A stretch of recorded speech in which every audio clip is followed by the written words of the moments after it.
Welcome to our session 4 of the Imagine Caribbean program. Today we're going to talk about organizational structure and development, which is a very important base for the way that our groups are going to function. The structure means a lot to a group, and the way that we develop people inside that structure will really help determine what the best work we can do and how we can do it more efficiently and also avoid burnout.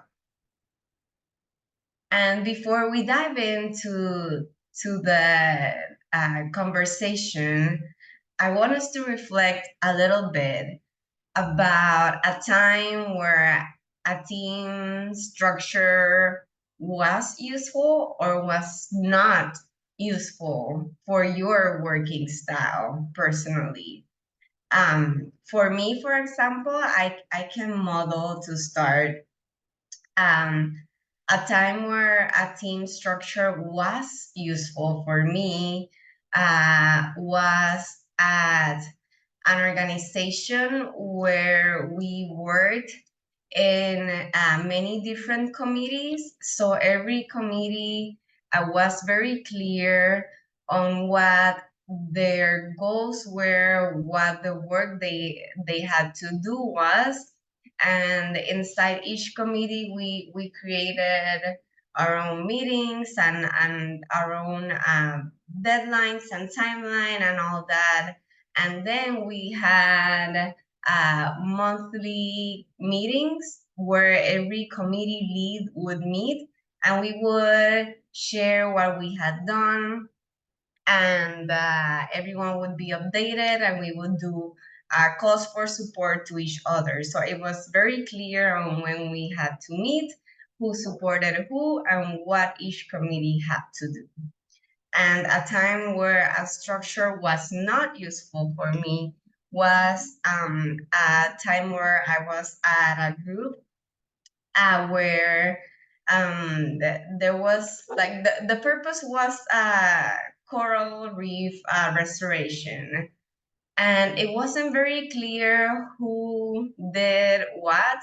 I joined the group with a lot of interest to learn new things, and every time I went to a meeting, it turns out they did a lot of events and coral reef activities, protection activities, and that I never learned about because there was no clear communication between the team holding those activities and inviting people to those activities with the rest of the team. So I always felt like left out and that I was just going to meetings and not actually learning. So eventually, after a few months of just going to meetings and never finding out about these activities, I ended up leaving the group because I just felt like I was wasting my time and not doing what I really wanted to do in the group. So I will pass it to you, to whoever wants to go first, and pass it to someone else to tell us about a time where a team structure was useful or was not useful for your working style. Okay, I'll go first. Yeah, for me, a time that the team structure that is not useful in my work style is that was part of this low carbon development strategy committee that is existing within our community. It was very clear as to what each member is supposed to do, what the chairperson who is in charge or the tushol who is supposed to be in charge had his own agenda, and we've attended numerous meetings, and then we come with nice ideas and solutions on how the team should work more effective and efficiently. But in the end, when we go to actually execute those activities, it was just a big no from the chairperson and his regular person. So it's like the two person doing their own thing, and the remaining committee was unaware, on not informed. I would say communication was very, very in this team. We would go to the meeting like, okay, when is the meeting? What is happening? Like, instead of that information being passed on to us, we now start demanding answers, which was not supposed to be. And after some months, like it's useless. We've been there because what's the purpose of us? Even though we have our jobs, we have our designation duties, but the other two persons were doing their own thing, not informing us, not including us, or not giving us this opportunity to execute what we were supposed to do. And I just leave because, like I said, I find I was just wasting my time and I was useless within the committee. So that's one for the not useful. And at the moment, work with the climate change network and working with this group of people, I feel like this structure is really working because everybody know what they're about. We know what we're supposed to do, time, dates, location. Everybody is up to prep their activity and their duty. We are fully informed by our WhatsApp group, or even we don't have WhatsApp, but sometimes the chairperson would go out house to house to meet with us, to follow up, to find out how things going. Likewise, I will go around. We have this close connection, and sometimes we meet at some place just to have dinner as a group. Or okay, let's choose a place where we can have snack to have a face-to-face discussion. So this group, I find it's very effective. And if there's anything that one may not understand, they reach out, and then who first see the message, they respond, and who else have to add. That is how we function at the moment, which I find is working very good for me. Yeah, so that's it about my time.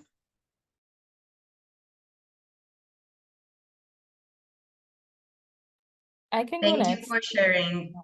Go ahead. Oh, sorry, thanks. Um, for me, in terms of where a structure, to be frank with y'all, a lot of my memories went to where it was not useful.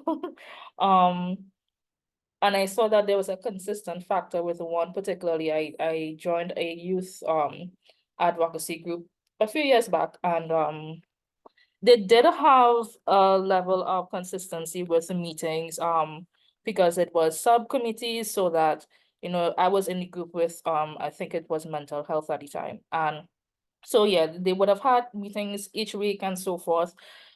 But in terms of delegating roles, because I went into there wanting not only to learn, but to be able to contribute in any possible way, whether it's from content creation or writing, anything that's open, those were not established. So we were just attending weekly meetings, and there were no like set or concrete foundation in terms of what you'll be actually doing within this group.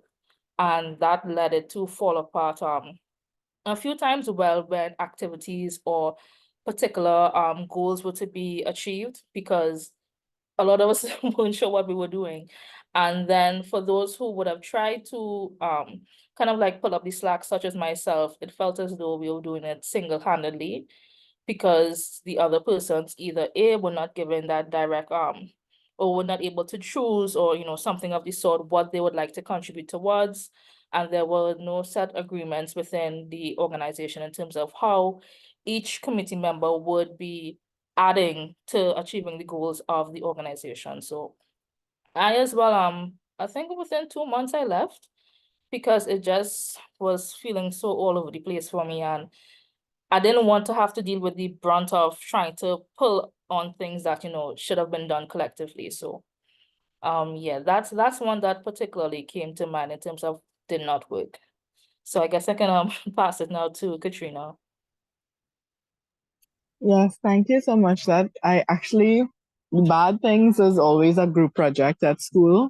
That's the first thing that came to my mind. It's always that one person or two people maybe would carry the entire project, and everybody else will just, get marks. So I've had quite a lot of bad experiences with group projects. But of course, my good experiences, yes, as you all have said too, is with Caribbean Climate Network.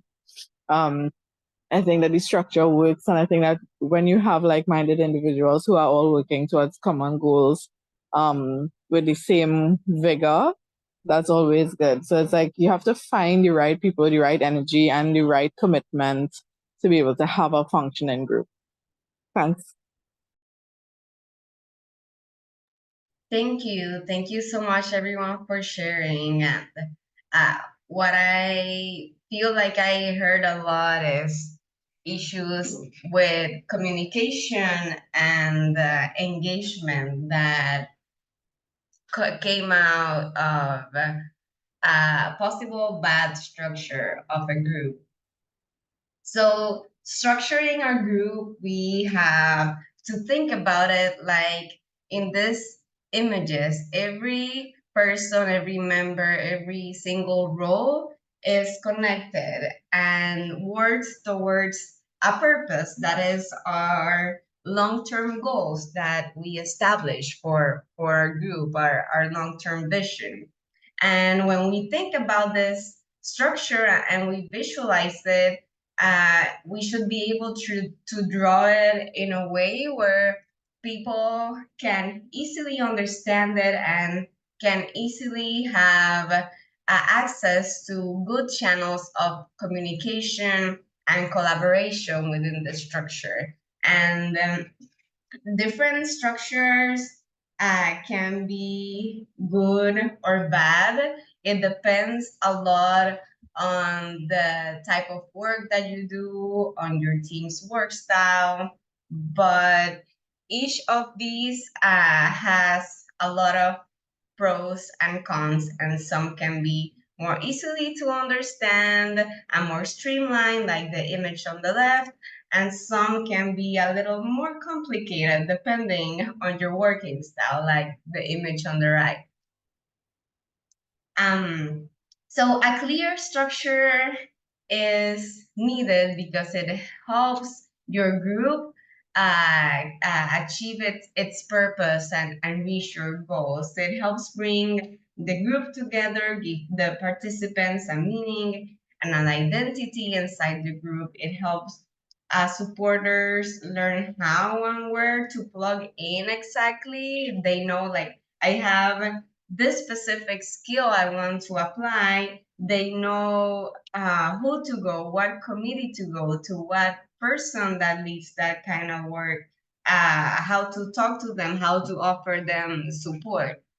Um, it also enables democratic and efficient decision making within the team. Decisions can be made in a in an easier way if it's more structured, and it creates accountability and transparency. Everyone knows who is doing what.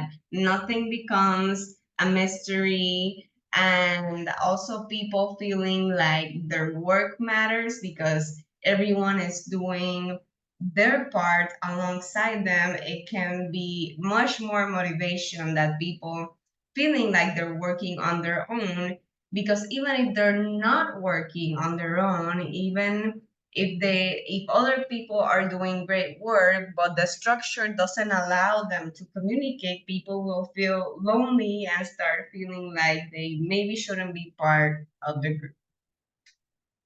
And what things can go wrong without a strong structure? Well, things can fall through the cracks, go undone, get lost. There's confusion on whose responsibility it is to do what. There can be a lot of duplication of efforts because either no one thinks it's their responsibility because there was confusion, or two or more people thought it was their responsibility, so you're duplicating the work. There can also be lack of collaboration in members because there's no spaces for them to chat, to work together. It can be a bit confusing and frustrating. And there might be, in many cases, just one person talking and leading, and everyone else just responding to what that person says. Or maybe there can be two or more people leading in different ways, and then you're not headed all together towards the same direction. Here are some type of structures. These are just some ideas. There are many more types of team structures that exist, that are out there, but here are just some general ideas between a range of traditional hierarchy to self-organizing network. And as we shift to the left towards the traditional hierarchy, we see that there can be more unity and discipline. And as we shift to the right, there can be more autonomy and diversity. So we need to think about somewhere in the middle that gives our team unity and discipline, but where members also have their own autonomy and diversity so that they have their voices heard and their talents used in the way that makes them happiest and brings them most joy of being part of the network so that their organizing work can give them joy, not just feel like another homework, another task. And when we think about each of these structures, there's some pros and cons to each of each. So, for example, let's look at the traditional hierarchy. There's someone at the top, and it's scaled by level, and there's some clear roles in all of this. But what happens, for example, if this person on top is no longer part of the group? It can be like they moved, they got another job, something happened, they got sick, they left on vacation. Like, what happens to the rest of the group, especially if nobody is trained in the leading role or no one is interested in leading? What do you think would happen in this situation if this person on top disappears?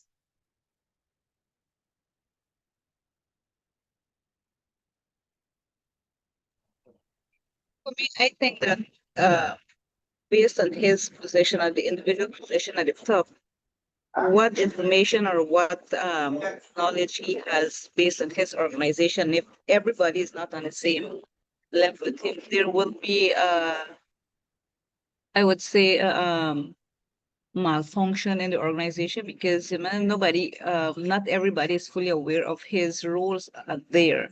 Why I say this because I can relate to one of the organizations I work with Sustainable Wildlife Management, where I was designated assistant site manager. The site manager was there. His responsible was just to collab with international organization and report to them. Whereas my instance now, I collab with local and regional, national organizations. And when I stepped out, nobody fills that position because he's not capable to reach out to the relevant people in the region, especially to the local and the indigenous community. It was challenging, and to get that aspect of it, everything crumbled. Until now, it's still there. They tried more than one time to him to work with both positions, but it's not working effectively because there's a lack now of scope in progress reports and done.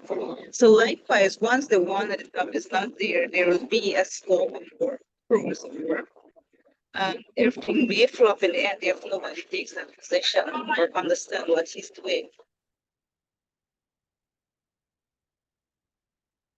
Yeah, thank you. Thank you so much for that example. And definitely the person on top will have a lot of information that the rest don't. So if this person on top disappears, no one would have access to any of that. People would be confused, and the group might disappear eventually because no one is very clear. People quickly get frustrated and decide like, oh, my time is better spent somewhere else. And on looking like on another side of things, imagine you being that person on top and having so much responsibility, information, all this, like mental workload, physical workload. You eventually get tired, you eventually get frustrated. It is not fair for you as a leader also.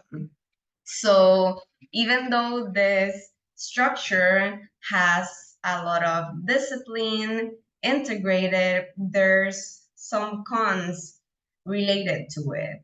And it's a similar way in each structure. For example, if we look at the last one on the right, the self-organizing network, uh, the pros can be that there's a lot of leadership, a lot of people involved in different ways, a lot of ideas are applied, there's a lot of diversity of ideas and talents, but who communicates with who, how do they collaborate with each other? That can be complicated as well. So whenever we see a specific group structure, we need to think about what is good about it and what can be difficult about it so we can work around it and find solutions to prevent problems with the structure.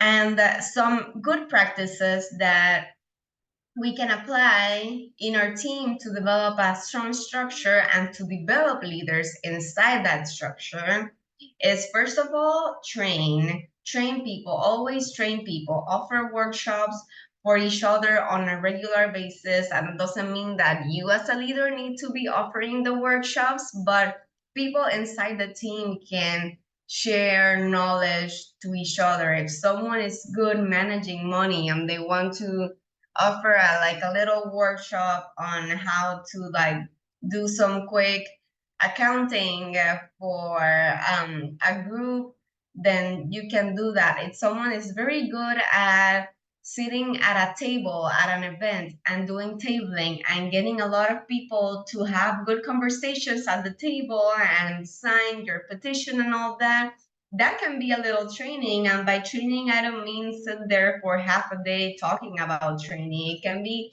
a 10-minute thing on a meeting. But we can always learn something new. Never think that something is so basic that it doesn't need a workshop. There's always space to grow and learn, and things that can be hard for us might be very easy for others, and vice versa. Another good practice is to always listen to new ideas and help apply them.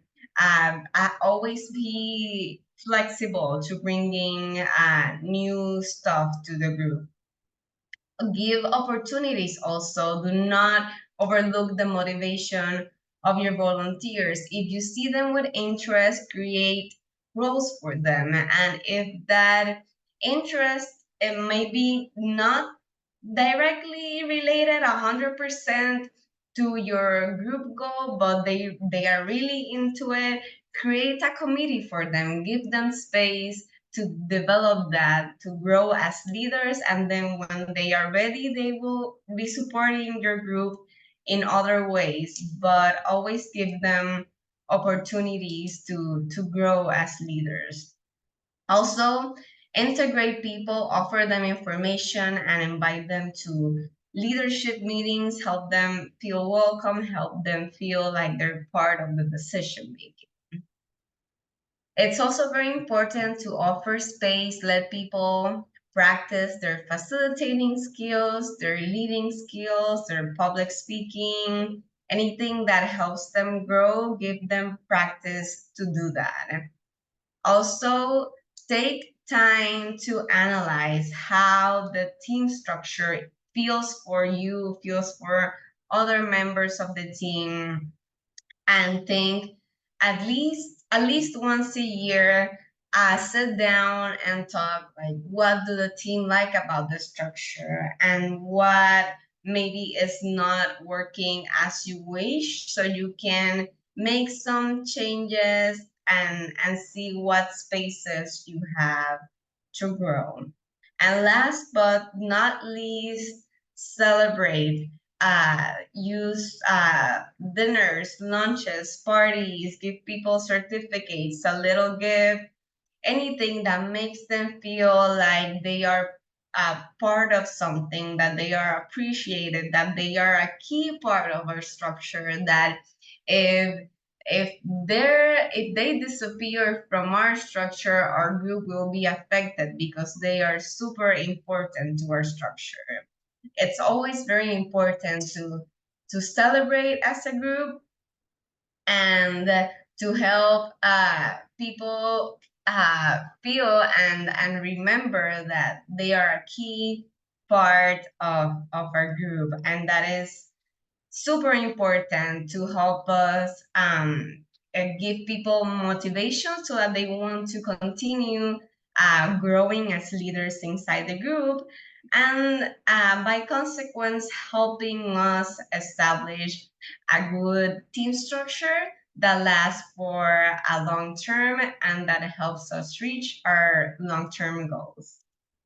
So let's move on to thinking a little bit about our own groups. So let's take some minutes after all this information to think about what structure do our groups currently have, and take some minutes to note what kind of things I want to work on to help my team design a better structure.